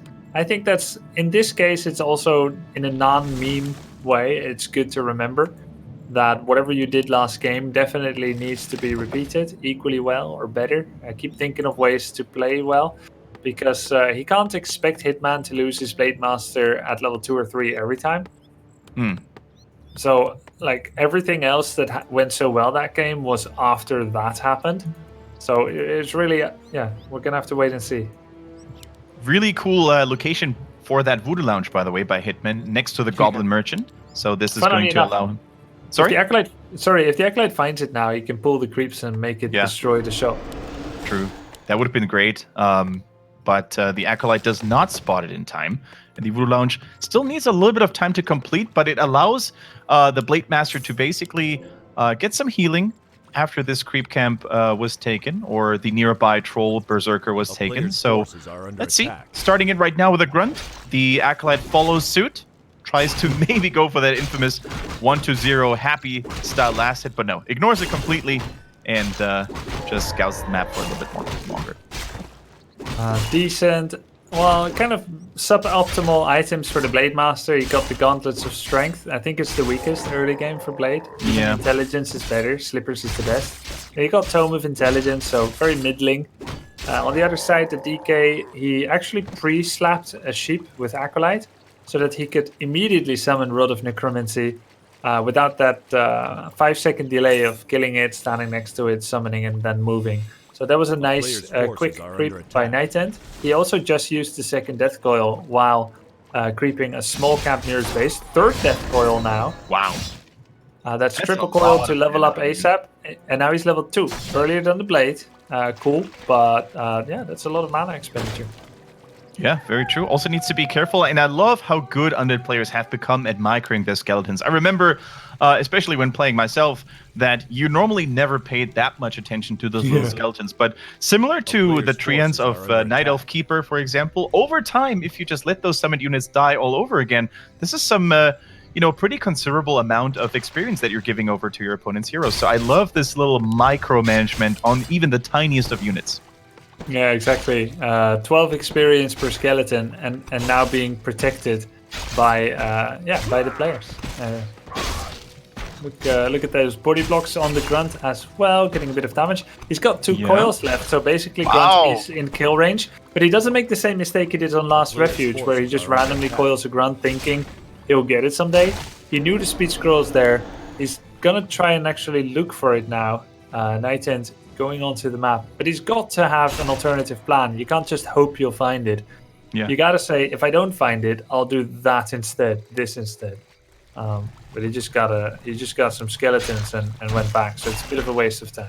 Yeah, and if you're forcing out items, even if it's just a speed scroll, just by using your micro and your body blocking abilities, that's already a big win. So really cool move by NightEnD here.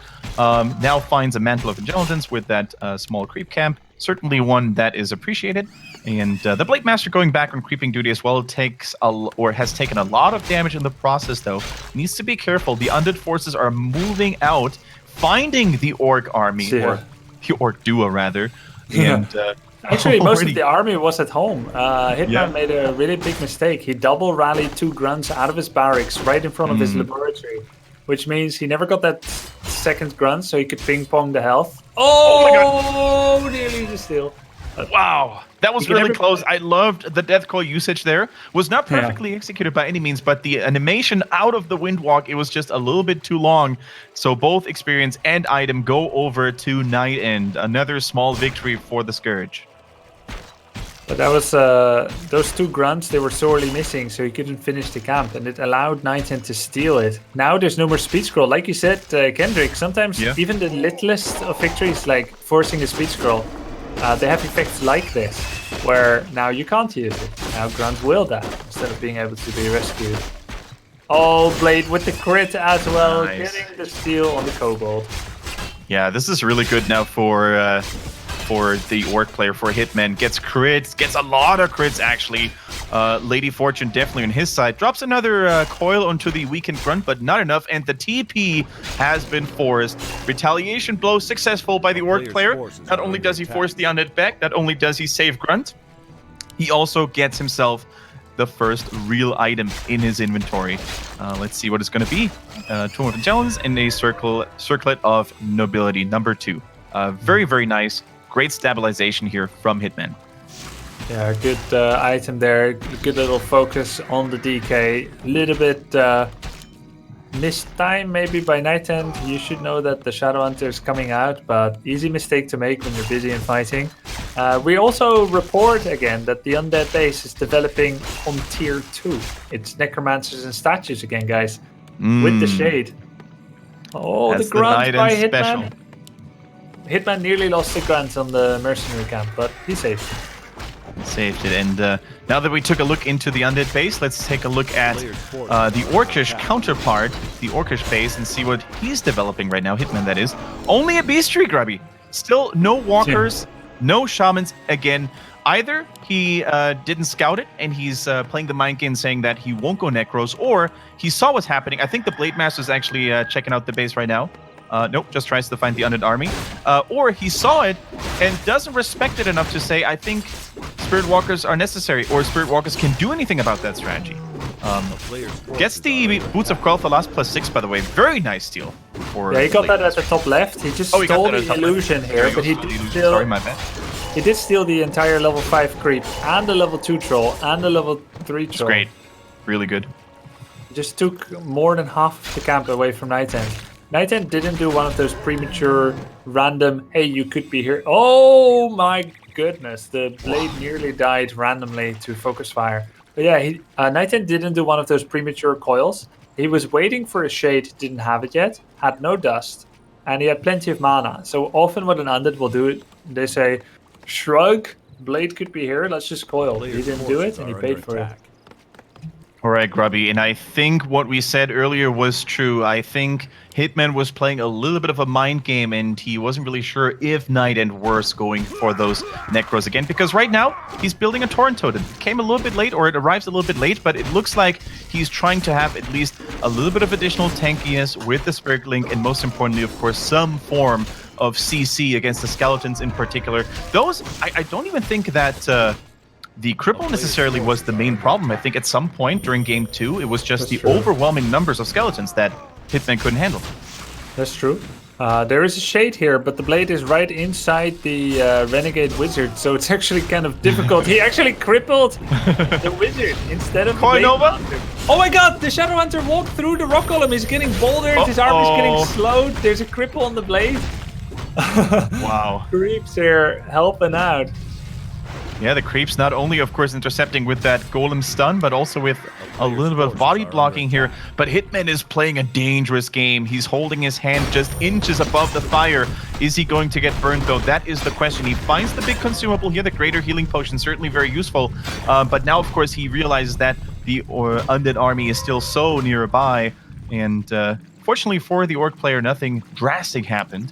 But this game could explode at any given point now. Shadow is very low on mana now. He's got 150, no clarities yet. And now his shot position is slightly working against him. It means Shadow is not yet drinking clarity potions at this time. He's still got to walk there. He actually ferries it over with the Blade Master. And there is pretty much one creep camp left on the map. If you don't consider the Granite Golems, which is only possible after you win a fight, there's one creep camp left on the map, and NightEnD is starting it. However, Hitman takes the big risk again and pulls the Granite Golem level 9. Thing is, though, there's a shade here. NightEnD can just go there anytime he thinks it's getting too close. He doesn't. I was looking at the shade immediately, Grubby, because that is, of course, the big thing that Hitman needs to be aware of, right? He needs to be aware that there's an undead invisible helper there all the time, but looks like NightEnD mismatched on the timing here, and the Helm of Valor, an item that you said was pretty good and pretty okay on the Blade Master if he's not crippled or cursed, goes over into the Orc's hand, sells it immediately. No, he didn't sell it. He still keeps it. Never mind. So yeah, still has it on the blade. Now cripples coming in on 2 units, a bit of focus fire on the Berserker there. Necros are starting to take a bit of damage, but nice kiting backwards by NightEnD so far. By NightEnD. Look at this torrent stampede. 4 illusions coming down to the original TC, making it almost impossible to tell for NightEnD who is the real one and who is the fake. With that healing wave, of course, he gives it away kind of, but the healing is certainly necessary. But yeah, still so much body blocking, so much zoning potential by those copies, and when there is a moving going on during a team fight, these illusions will soak up so much damage. And it looks like with that additional meat shield by those illusions, Hitman can stabilize, gets a statue for his efforts, and drives the undead away for now. But what does he do when those TC illusions are running out? I think Hitman just wants to get the Death Knight now. He knows there's no invul, no TP. Like, if he can get some casters and units, that's cool, and he will. This Crypt Fiend actually takes surprisingly less damage from that many bulls, because they're just fake. They're not real. Yeah. But he does get that Necromancer. Ghouls come in for NightEnD. He's 55 food. Necromancers, Ghouls, Fiends, and he's going to go for the Necros. Focus fire on the TC, though. Coil available, and he gets it! And in a blink of an eye, the real TC now without illusions has to say goodbye. And this was unexpected, I think, from Hitman. And we praised Hitman a lot during the previous series and during the previous games with immaculate take it all back. decision making. We don't take it all back necessarily, but it's just like, it feels like a different Hitman today. Relatively poor hero control in certain situations, whether it's the Blade Master, whether it's the TC.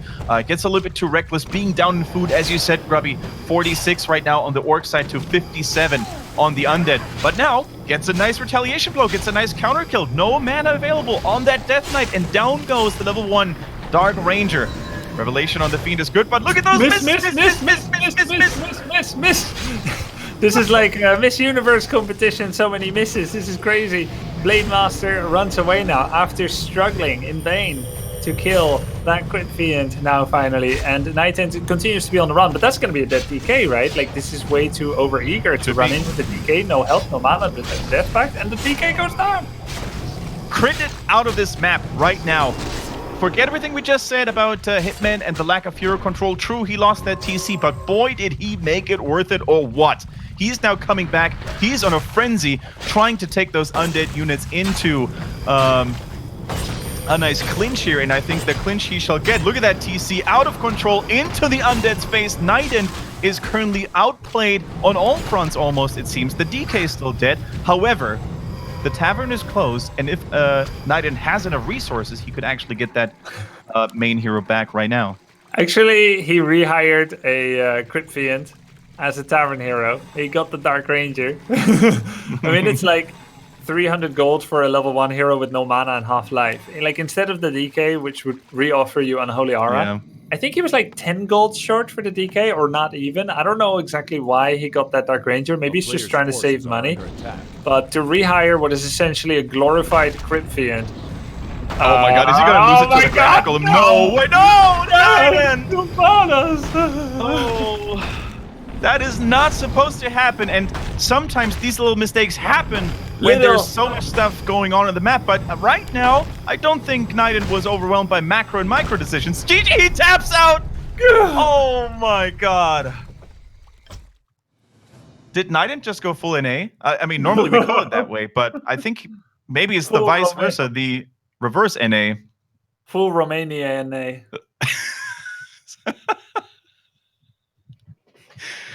Twice in a row, NightEnD taps out because of reckless hero mismanagement. Incredible. It's a 2 versus 2, and Grubby is hiding his face in disbelief. Yeah, amazing. Really. Actually, NightEnD was in a good position, relatively. His army was developing very well, and he had good unit type. He had good control over the blades and stuff. But at the end of the day, he was 3.8 experience on his DK. His list was 3, I think. And he had a Dark Ranger level 1. And he was up against Blade 4, Shadow 4, TC1. So although it looked like he had Hitman on the run, and I think he felt that he needs to get something more out of this. Like, if he just waits for Mass Dispel and fully regenerated Orc, he might lose. And I don't think he was entirely wrong either. Like, I'm not saying it's good to run in your DK with no mana, no health, no invo, even if you have 2 rings of protection. But yeah. I do think that he correctly assessed that he was behind. There's other ways to come back, though. Like, opponent could make a mistake. Maybe he can creep the Granite Golem with everything still alive. He still had the bigger army. So I do get it. But yeah, then that, and then he lost the Decane and the Tavern rebuy on Sylvanas, and then sending her into 3 golems was like, it was really funny. But hey, whatever. Like, we are getting a 5th game. And that is all we care about. Ladies and gentlemen, we're going full distance in this best of 5 between NightEnD and Hitman. What a ride. What an emotional roller coaster it has been so far. Sometimes the Orcs were reigning supreme, then the Night Elves, the NightEnds came back, though. The Undeads retaliated, and now this is all what it has come down to. This is where it's getting decided. Who becomes or stays champion of the Warcraft 3 Heroes Hearth Fight Night? Before we find out how this epic series is going to be concluded, though, we're going on another short break, guys. Feel free to stay tuned, grab some snacks and drinks, and in a few minutes, we're going to continue. Don't go anywhere.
Welcome back, ladies and gentlemen, to the Heroes Hearth Warcraft 3 Fight Night. If you've got an important day tomorrow, you know, the grandmother's 90th birthday, you need to attend a wedding or something like that, cancel it all, arrive a little bit later because you need to stay awake for more Warcraft 3 action right now. Game 5 in an epic series between NightEnD and Hitman is about to be concluded one way or the other, Grubby. It's 2-2. 2-2. Final map is going to be Echo Isles. And there have been some pretty cool Orc Undead games on this map.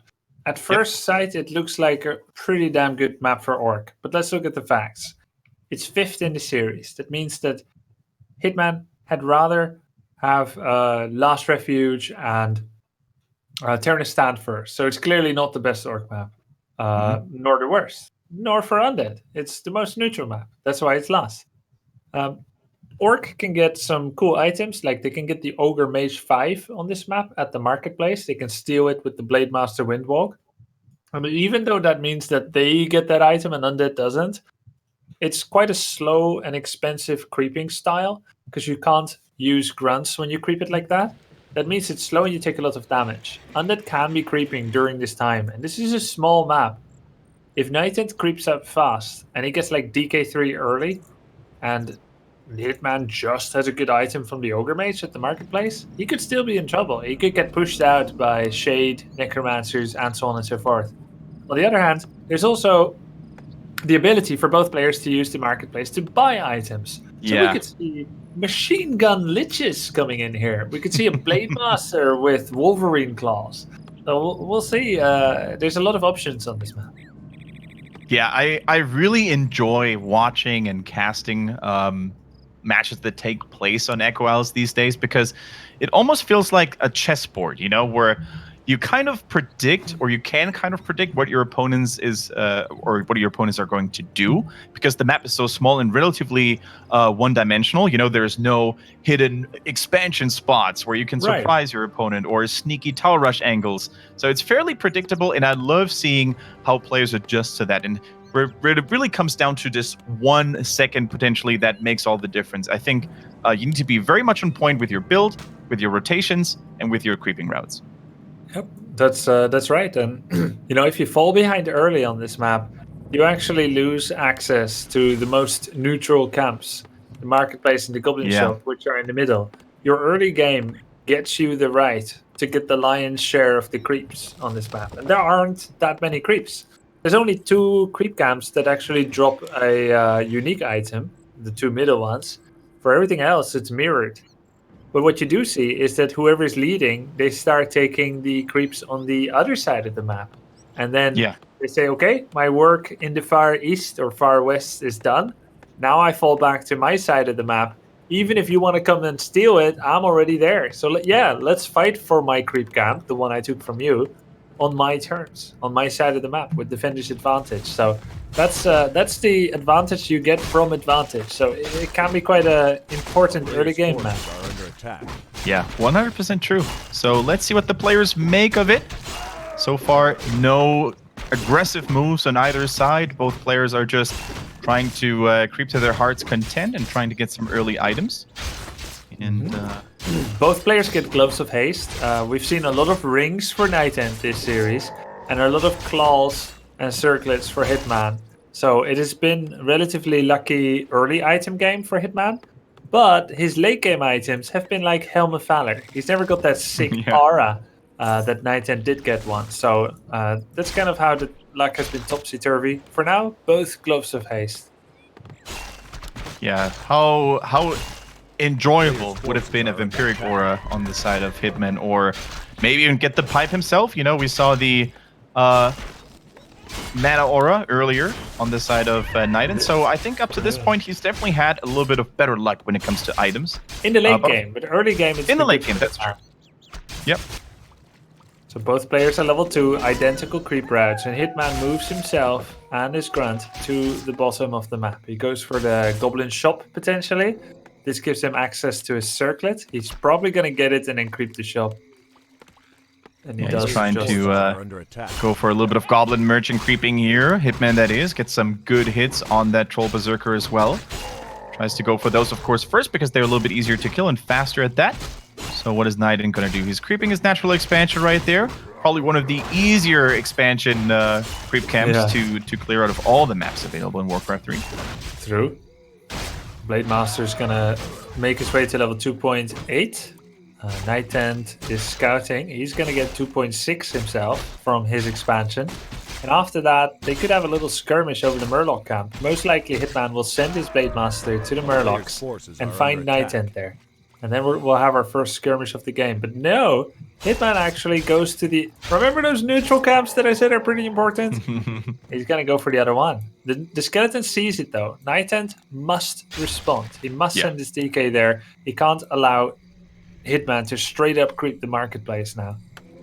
You know, sometimes you see this camp being taken, or this Ogre Magi being taken by just the Blade Master early on, but that takes a lot of time and health, so it's a little bit of a risky maneuver, especially against Undead with the Death Coil. But this time he's using his grunts as well, but I think the Death Knight has a word to say about that, but arrives a little bit too late there. Can't really steal the Ogre Magi. Yeah, there's not much he can do there anyway. Like the Ogre Magi is out. The Ogre Mage is out of vision, so you're never really gonna get that. The reason he's here is to stop these next 4 creeps from being taken, giving the Blade Master level 3.4. And he even comes here and kills a grunt, all the while letting his Cryptfiends creep off the side of the map. So this was textbook perfect play by NightEnD. Little bit of disruption, kill a grunt, slow down Hitman a bit, all the while still creeping. And we see once again the Necromancer build coming out. That's so cool. You know what? As good as that build is, I didn't expect NightEnD to be so tenacious with it. But honestly, we can't blame him, because that one time he lost with this build in the first game, it felt like a horrible car accident, you know, something that was not meant to be happening, something that was on no one's radar. And when he lost, you know, he didn't have those Necros at the ready there. But ever since he, you know, calmed down a little bit with this style, ever since he refrained from making those crucial mistakes on the heroes, it just seemed like it was so well designed to play against Hitman, who's just relying on the Blade Master over and over again, who seems a little bit overwhelmed with dealing with the skeletons, taking care of the Dispel as well. So I can't blame NightEnD for being so tenacious with this build, because it works like a charm actually in this series. We now see a fight over the Murlocs here. This is on NightEnd's side of the map. Hex on the DK. Frost Armor is there. Scroll the Beast. That is a big investment. Scroll in. He's going to Hex it. He's going to kill it. He doesn't TP. Easy. Big mistake. That is a big mistake. This time it is not Hitman who loses his main hero very early on. It is NightEnD. And NightEnD throughout this series has proven to be very quick when it comes to typing GG and tapping out. But this is the final game. This is game number 5. He cannot afford to just tap out like this. Not if he wants to become champion of the HeroesHearth Warcraft 3 Fight Night. But losing that DK is such a crippling blow. It takes so long. A level 3 hero is no joke to lose. Not only does it give a massive chunk of experience to those Orc heroes, but it takes you more than a minute to get this hero out of the altar. And during that time right now, Grubby, I think it's Hitman time to reign supreme on the map and take everything, like you said, on the side of the Undead away from him. Yeah, and there's no Nova, so maybe an auto attack by the Lich. The Lich actually gets the level 3 creep with an auto attack there, so that's kind of cool. And, you know, for what it's worth, Shadowhunter, level 2, it's not that bad yet. It's not level 3. If Hitman spends a lot of time here, actually, not getting the camps that he wants, it could still be salvageable for NightEnD. But at the end of the day, there was a DK3 with actually a lot of mana, which will also be lost. And now there's a Raider with Ensnare. There's Hex. He's gonna lose another Fiend. Yeah, Frost Armor has been applied, of course. Every attacker gets slowed, but it's not going to be enough. Without the saving grace of that coil, that Fiend is going to get popped, and that's another unit dead. This is terrible losses for NightEnD right now. Yeah, his Shade sees that the camp is not being started yet. And he really... I get why he goes there without the DK, because if he lets Hitman creep this and does nothing about it, that's like giving up the game. But very smart by Hitman. He pretends to go for it, knowing he will push Hitman to defend him again. To stop him from taking the cap. And that's a surround! That's a full surround! It's a surround. He plays NightEnD like a fiddle. Hitman, that is a 4-unit surround. Swaps over the TP though. Cool and collected. NightEnD does not panic. He saves the level 1 Lich. And although it's just, in quote unquote, a level 1 Lich, but at this point, you cannot lose even a level 1 hero, Grubby, because that would have automatically meant that this mercenary camp would have fallen into the hands of Hitman. And I think NightEnD has lost enough momentum already on his side of the map. He really didn't want to give that experience and that item over to Hitman just like that. Yeah, that's true. And the blade is 4 and he's ferocious as can be. Double claws, gloves, and circlet. Oh boy, that's a big man. And he steals a creep. But the thing is, Shadow is still only level 2.2. Oh my god, he takes another kobold. Oh my god, he gets another one. That's a triple baby right there. Yep. There is a cripple though. There is shade. Blade can't really do much anymore, I think. Maybe, probably. How far can he take it? The wizard is still there. The big minion that drops the item as well. He's killing his own shade with lightning shield. Okay, he moved. No, Hitman is not overdoing it, and I like that move. Of course, you know, anticipating that there is a shade to reveal him. He was crippled for a while there as well, so he's taken a lot of XP, preventing the Lich level 2 actually. And keep in mind, there's no more experience except for the turtles in the bottom. Yeah, there's a Murloc camp. A Murloc camp, true. Actually, 4 creeps are on the side of Hitman. It's because he did what we talked about at the start, and it's just the turtle 7 bottom right, like for a rainy day. But at this moment, NightEnD has to attack. He's only 40 food because he just made a spend on the Orb of Corruption. And he's got to creep this over the edge here, and he does. More claws. Oh, plus 30 damage on the blade. Kendric, hold me, I'm scared. Oh, I can tell, Grubby, you're getting a little exhilarated there, and I can't blame you. The Orcish crits intensify right now. So much damage, plus 19, and 2 gloves of haste as well. That Ridgebake Blade Master is a one-man killing machine if he actually doesn't get crippled or cursed. So, needs to maybe have some dispo ready, but I think Hitman does not really want to have it. Builds a Torn Totem just as we speak, so there will be some Spirit Walkers potentially there. Let's take a look at NightEnd's side. Not really anything drastic happening. Just going for some Necros and more Fiends. But yeah, I feel like, Grubby, that this fight or this game might explode very soon. We're running out of creep options here. We're running out of rotation, so I think a fight is inevitable. And right now, I think it's favoring Hitman with those strong heroes. 3-4-1. Definitely looking good. Yeah, I think you're right. And NightEnD keeps trying to leverage this advantageous position, but basically he should corral himself into a position where he can take the Murloc camp, the bottom, the small green one, maybe get invulnerability potion. I mean, he's level 3 too. Things aren't going to get any better for him. Blade just got Orb of Lightning. He's plus 35 damage. Plus 35. Pretty cool. Almost double of his base. He really needs to be... joke. But no invulnerability potion. He was so greedy that he gave the invul to the TC. Like, there is no link. There's no shade yet. But no invul potion. So, Blade could die in theory. That is true. He's playing a very dangerous game right now, Hitman, that is saying that the moment I sacrifice one of my items, I'm going to lose a significant chunk of DPS.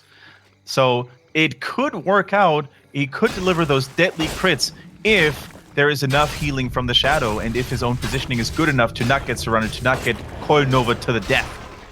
He gets crippled right now, which is already a little bit of a problem here. Actually doesn't slow him as much as I thought it would because of those double gloves. So those are really useful when it comes to dishing out raw damage now. Well, it just goes to show how fast he normally would be. But let's face it, Hitman, he just used his blade to kill a full mana statue. And there was no counter by NightEnD. It's because NightEnD moved in a snake and was slow to respond. He always gets himself a bit body blocked.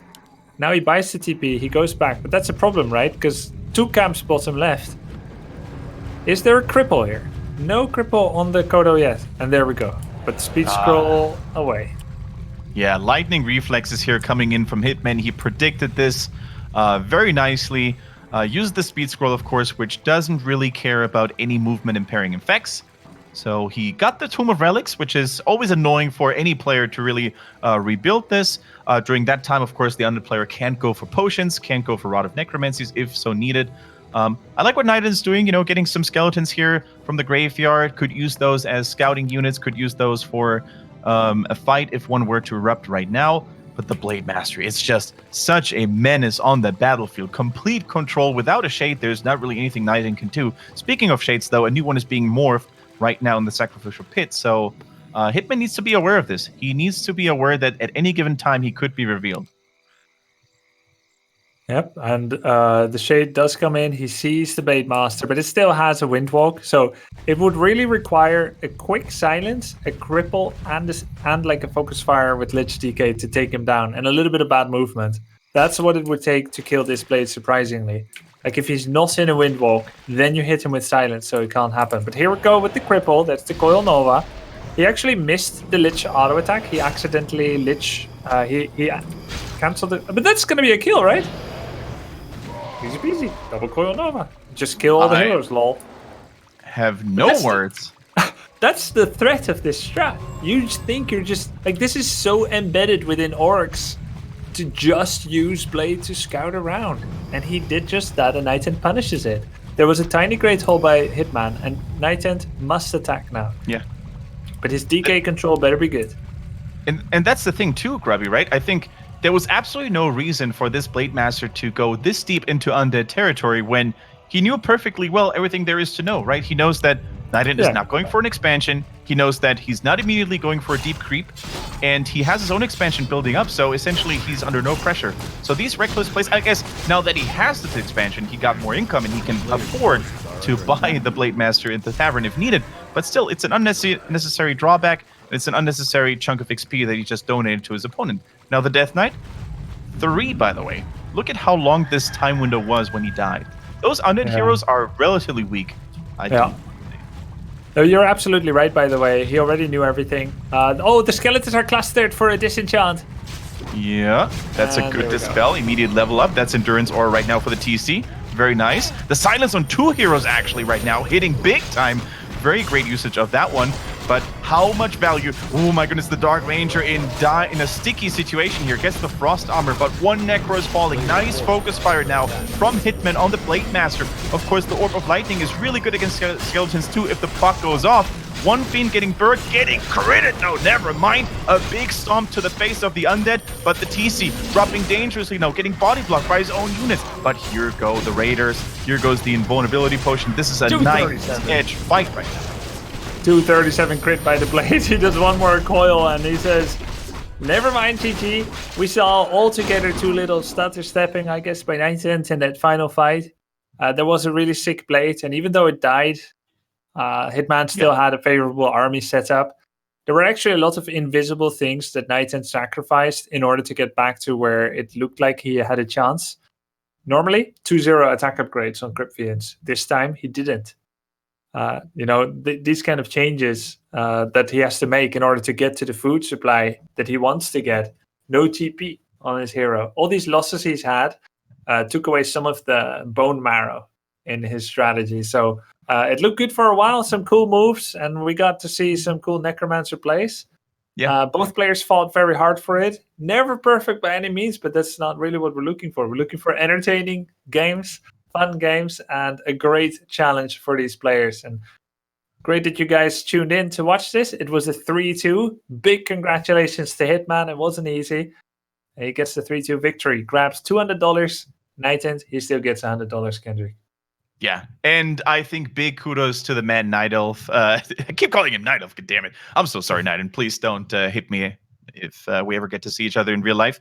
But big kudos to NightEnD. I think he not only played strong games, especially the ones that he won, but he also showed us a really cool new way of tackling the Orc Undead matchup, which for such a long time was called unfair or overpowered by many Undead players. I think he showed us that this is no longer the case, that this is a very well-balanced matchup indeed, and there's a variety of styles you can play and win. So NightEnD, really good job. I think this was by far the most entertaining fight night that we've had so far, with a couple of wacky but also epic moments, Grubby. And I can't wait to see what NightEnD shows us in the future, but also what Hitman comes up with in the future, because I felt like today he was already being put to the limit. It felt like he really had to give it his 100%, whereas 2 weeks ago against Starshape, it felt like he could play left-handed and no biggie. Yeah, exactly. It was a much closer game than last time. Congratulations to NightEnD for making it that close. And also, we will see more from both players. NightEnD will be Sure. playing WCG this month, I think. And Hitman, of course, by winning 2 back-to-back fight nights, he'll be back for the third one. Unless he makes use of the out strategy that Fight Night has. If you think you don't have a chance and you don't want to play anymore, you can cancel and you can take the bounty and just walk away. And the bounty is an ever accumulating extra prize pot that you guys have been supporting with bits, with cheers. Ever since the first fight night, no one ever walked away from the challenge yet. But the bounty keeps growing. Eventually, it'll be like $5 million at like fight night 12,000. And then would you play for $200, $100, or would you just take it and walk away? That's going to happen maybe earlier. The tipping point will happen sometime, and we're going to see the first walk of shame as a player pockets it and walks away. But for forever now, to be branded. Probably going to play the third fight night, right? Yeah, guys, that was it. We have no more matches for you. We went full distance, and I think we all deserve a little bit of a break now. The players, the casters, and the viewers alike. So we would like to thank you very much for your attention. Thank you very much for cheering, for typing in chats, for being on our side here with a HeroesHearth Fight Night for Warcraft 3. And we are going to see you again in 2 weeks from now. We're going to announce the new challenger for Hitman, of course, in due time. My name's Kendric, and it was a real pleasure for you guys, or for me, to guide you guys through this series. The final words always go to Grubby, and then we're going to peace out. You've said it all already. Great games. Grubby Kendric, out.